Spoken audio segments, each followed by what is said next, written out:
Hello friends, नविता's kitchen में आपका स्वागत है। आज हम बनाने जा रहे हैं इमली की खट्टी मीठी चटनी, जो कि आप किसी भी स्नैक के साथ ले सकते हैं। तो चले बनाना शुरू करते हैं इमली की खट्टी मीठी चटनी।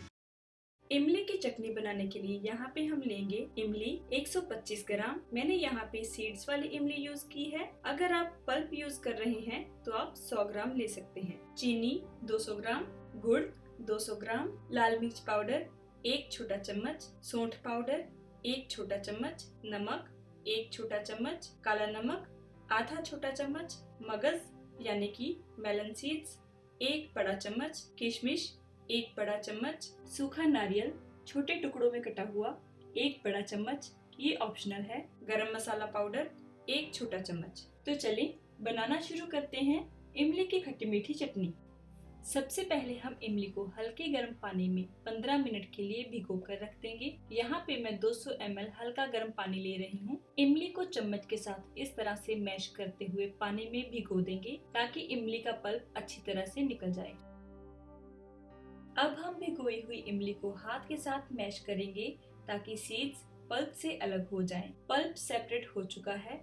अब हम इसे दूसरे बाउल में छान लेंगे। तो यहाँ पे हमने इमली को छानकर पल्प रेडी कर लिया है। तो चले अब हम चटनी बनाने का प्रोसेस शुरू करते हैं। यहाँ पे मैंने एक पतीला लिया है जिसमें मैंने 1 लीटर पानी डालकर इसे गैस पे रख दिया है और गैस को मीडियम हाई फ्लेम पर ऑन कर दिया है। अब हम इसमें गुड़ और चीनी डालकर इन्हें मेल्ट होने तक चलाते हुए पकने देंगे। आप देख सकते हैं कि गुड़ और चीनी बिल्कुल अच्छी तरह से मेल्ट हो चुके हैं और पानी बॉईल हो रहा है। अब हम इसमें इमली का पल्प डाल देंगे और इसे अच्छी तरह से मिक्स कर लेंगे। इसी के साथ इसमें किशमिश और कटा हुआ नारियल डालकर इन्हें पका लेंगे। 1 मिनट तक इन्हें बॉईल करने के बाद अब हम इसमें सारे मसाले ऐड कर देंगे और इन्हें चलाते हुए अच्छी तरह से मिक्स कर लेंगे। अब हम इसमें मेलन सीड्स भी डाल देंगे और इसे चलाते हुए मीडियम फ्लेम पर 10 से 12 मिनट तक पकने देंगे। इमली की चटनी को उबलते हुए 10 से 12 मिनट हो चुके हैं।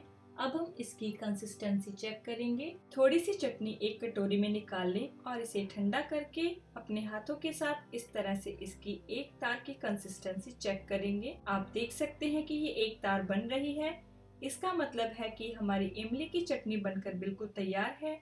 गैस को बंद कर देंगे और चटनी को ठंडा होने देंगे। तो फ्रेंड्स, यहाँ पे हमारी इमली की खट्टी मीठी चटनी बनकर बिल्कुल तैयार है। आप भी इस रेसिपी को घर पर बनाएं और समोसे, पकोड़े या फिर किसी भी स्नैक के साथ इसे एंजॉय करें। उम्मीद है कि आपको ये रेसिपी बहुत ही पसंद आएगी और अगर आपको ये रेसिपी पसंद आए तो हमारे चैनल को लाइक करें, शेयर करें और सब्सक्राइब करना ना भूलें। Thank you for watching. Subscribe करें नविता's किचन YouTube चैनल को और बेल आइकन दबाएं ताकि हर हफ्ते हमारी नई रेसिपी वीडियोस सबसे पहले आप तक पहुंच सके।